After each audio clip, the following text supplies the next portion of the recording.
14 by-elections were held yesterday. Corné Mulder from the Freedom Front is going to help us to understand those results. But there's a heck of a lot going on in politics at the moment.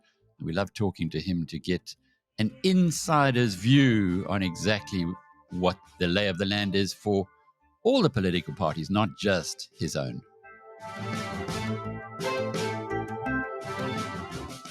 Thanks for joining us, Corné. Those results have hardly been inked, and I guess the most important of them is in Tshwane, Ward 92. And there, the Democratic Alliance faced a strong opposition, not from yourselves, though, and I think there's a story in that itself, won the ward from 34% in the 2021 election to 59% this time around. Now, there's a lot going on in Tshwane, and I'd love to get your insight on that, but why did the Freedom Front Plus and Action SA, who are supposedly now going to be causing trouble for the DA in the Tshwane municipal metro, did not contest this Ward 92? Yes, well, the fact of the matter is, thank you for the opportunity. And the reality is that closely after the national election, the provincial elections, parties are still evaluating to a certain extent some of these general results and also repositioning themselves going forward. We decided on a tactical basis not to participate in that election because, for the simple reason, our decision was based on the fact that we are committed to the coalition agreement in Tshwane, and we don't want to create a situation where we may lose a ward that is currently part of the coalition grouping as such. And the party in the past has done so in the Western Cape, for example, where we did not participate. We even actively in those instances asked our supporters to vote for the opposition candidate, or the coalition candidate, my apology, the coalition candidate. So in this instance, we did not want to divide the vote in Tshwane. So the DA retained the vote, and because of that, with a larger majority, but it assisted to keep the coalition safe. So what is going on with that coalition in Tshwane? We know there is a vote of no confidence in Cilliers Brink, the mayor. He seems to have done a good job up to now.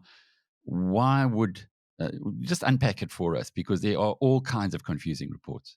Yes, I think one must understand, and first to start off with a bigger picture, the results of the 29th of May 2024, which created this government of national unity, as far as I'm concerned, has changed everything. And the first question that came out of that reality, that suddenly now we don't have one dominating party anymore, that we have now a situation with a government of national unity. The basic question immediately was, is that going to play out and be then further developed down to provincial level? Yes, it happened already in KZN. We all expected it would happen immediately in Gauteng. It has not happened yet in Gauteng.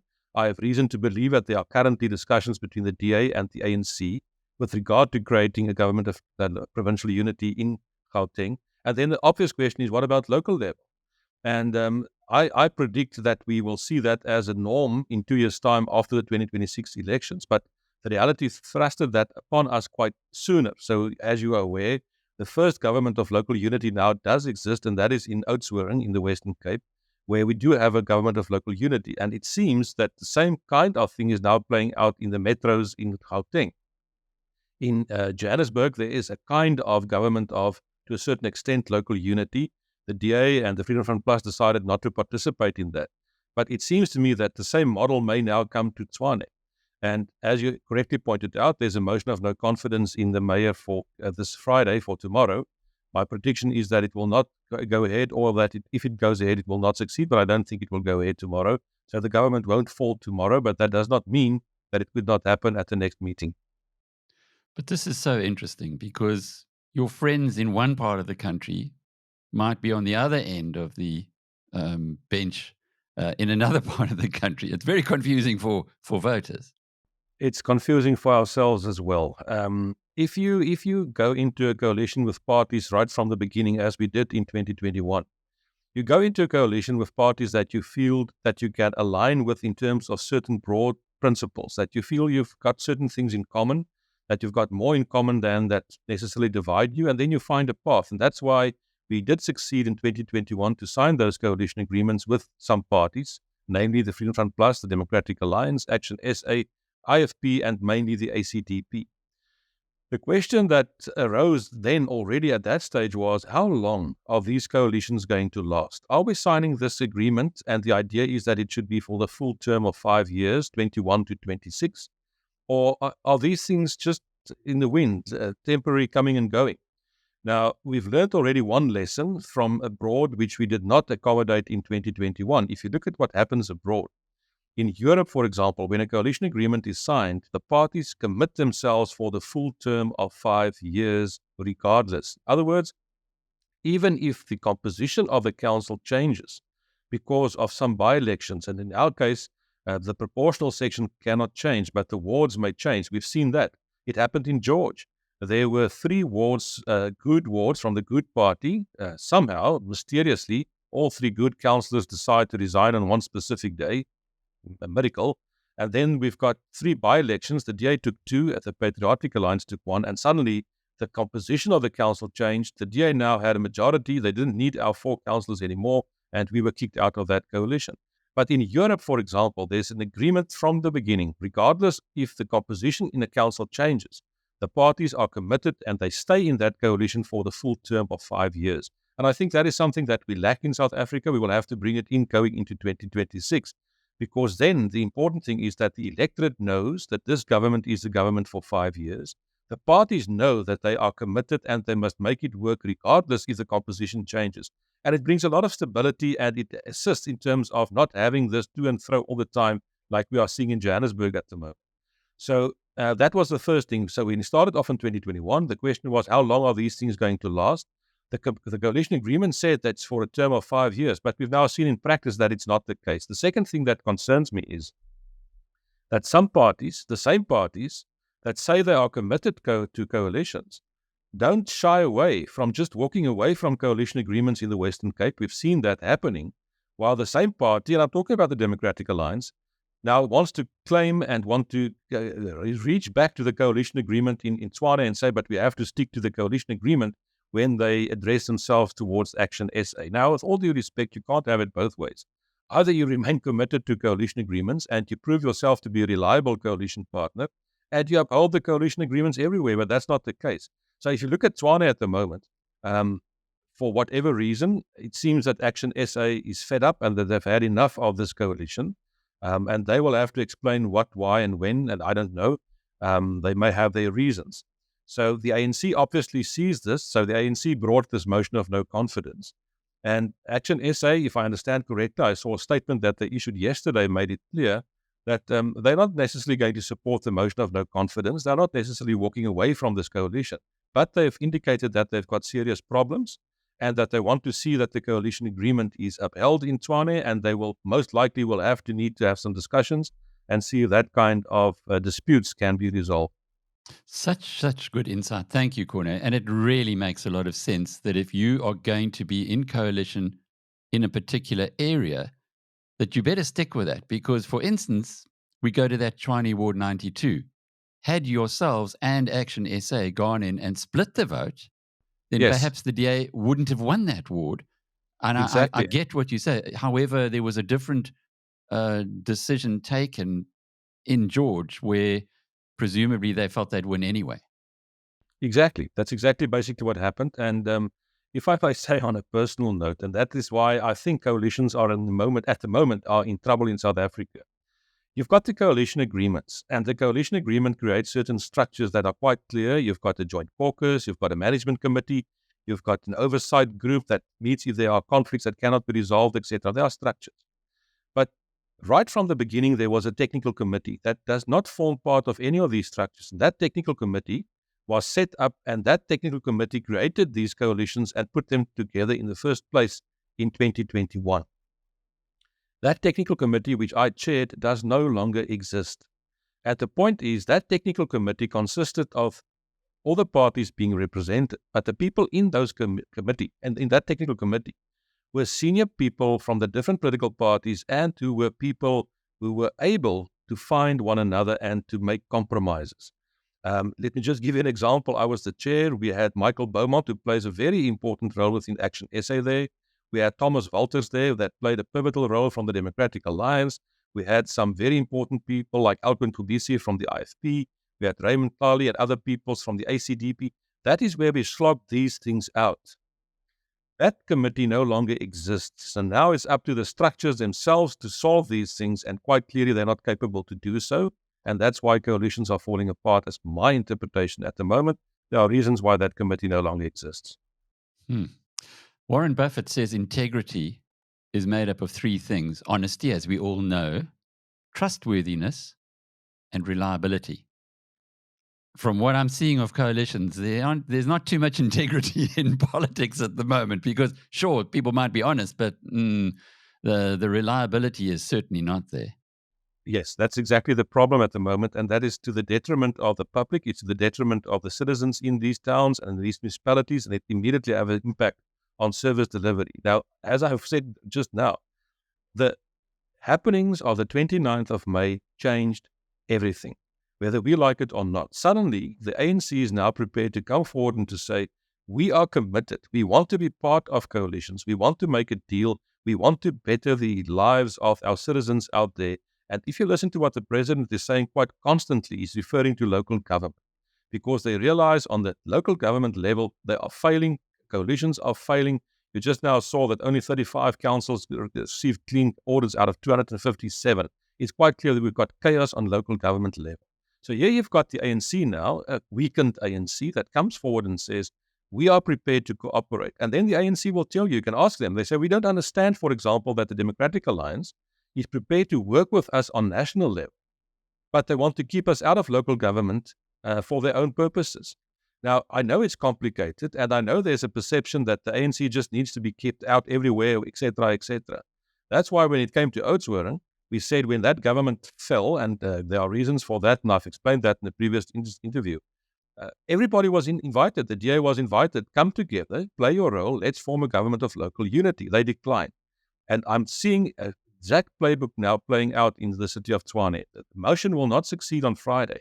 But that does not mean, if the conflict is not resolved within Tshwane between specifically Action SA and the DA, I see the same thing is going to play out, where a motion will come, the coalition may collapse, the motion may succeed, and then we may have a situation where some party comes forward and say, let's form a government of local unity. The interesting thing is this, that the EFF so far has indicated they don't want to be part of these kind of arrangements, the same with MK.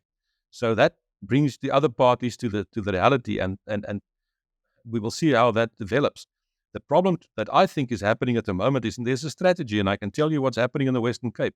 It seems to me that some parties, for all reasons possible, wants to get out of coalitions. They don't want to be part of coalitions.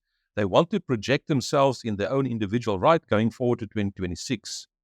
Why would that be? It could only be because they don't believe in coalitions, and they think by positioning themselves in this way, 2026 may give them such a strong majority that they don't need coalition governments and they can become a one-party government again. I think that's not going to happen. I think South Africa has moved beyond that, but I think there are still some parties that have not embraced the reality that is coming out of the 2024 election results. I read an excellent piece by the economist J.P. Landman after the election, where he said that coalition politics has arrived. He used the international example of dozens and dozens of countries who've got a similar proportional representation system to ours. And in 2/3 of those countries, at a national level, they work in coalitions. 2/3 of those countries. And we've now joined those 2/3 of the countries. And his forecast was we're not going back at that level. And if you take it one step further, what you're saying is that it should be trickling down, or at least for going down to a local level where it really makes a lot of sense. But I guess it appears that there's some kicking back, particularly by the DA. However, there was, last time we spoke, it looked like you and the DA were going to be doing a Drickus du Plessis and getting it in a cage fight the way things were going. But we did see reports that the leader of the Freedom Front, Peter Groenewald, and John Steenhuisen of the DA had a meeting. And it does seem to have calmed the waters. Yes. Let me just make one point before I respond to this. There was a time in South Africa where we had single or one-party governance in different structures, be that on national with the ANC, be it in provinces like KZN or in the Western Cape, and also in local government. That came to an end in 2021 when we started to see coalitions on local level. We've now seen coalitions in 2024 on national and provincial level, and it will continue. So we've got coalitions, as JP Landman correctly points out. However, it now developed one step further. We don't have just coalitions. We are now at the position where those coalitions have evolved into governments of unity, be that on whatever level, where people realize and say, is it a stable coalition when you can muster 51% of the support and 49% of the people are excluded in governance? And as a matter of fact, they don't just not accept that, they do everything in their power to destabilize and to overthrow that government, like we've seen in Johannesburg. Is that a good form of democracy? Is that really servicing the needs of the people? So now it's evolving one step further by saying we need to form governments of unity. And my interpretation is that some parties will embrace that immediately. We have embraced that. And other parties will kick in their heels, be very retrogressive, and try to go back to the good old days of no coalitions, one party alone. So that is what we are seeing happening at the moment. Then secondly, with regard to the Freedom Front Plus and the Democratic Alliance, you correctly point out that there has been that meeting between the leaders on national level. They've met, they've agreed to certain process that they will take and path that they will take to try and bring stability to the coalitions. Well, I support it, obviously.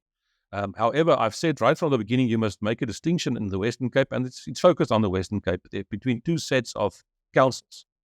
We were in 11 coalitions with the Democratic Alliance in the Western Cape. 4 of them no longer exist.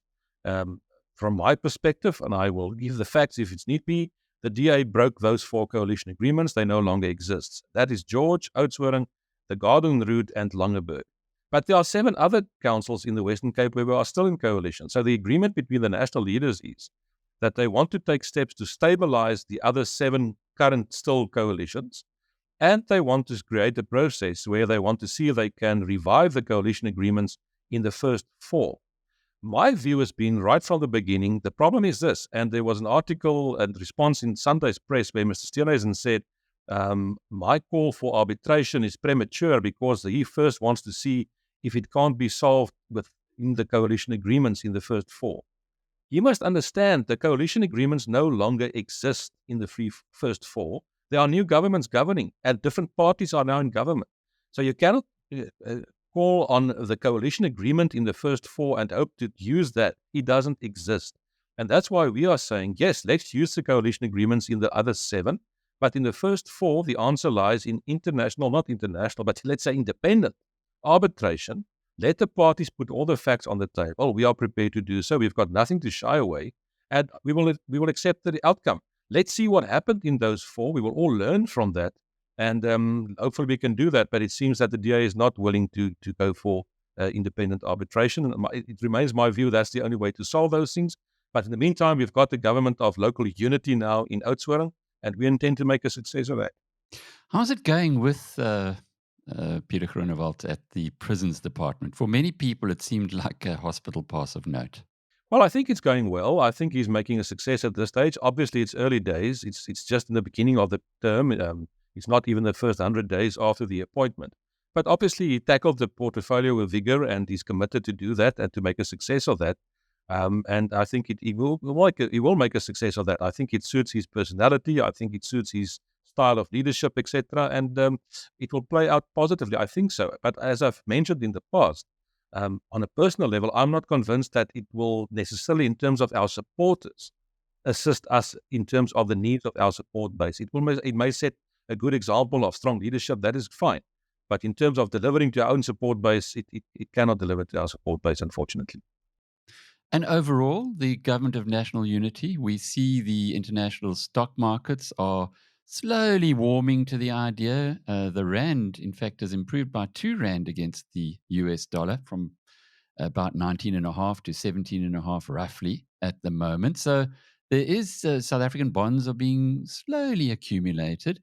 I guess the longer it continues, the more confidence people would have in it. But from where you are sitting with your insider view, is it stable? Yes, I think it is stable. I think the people are getting down to do business and to do their work, and I think that it's moving forward. And I've said my philosophy has always been I believe in collective wisdom. I don't think that any one individual or any one party should claim to have all the answers and know everything.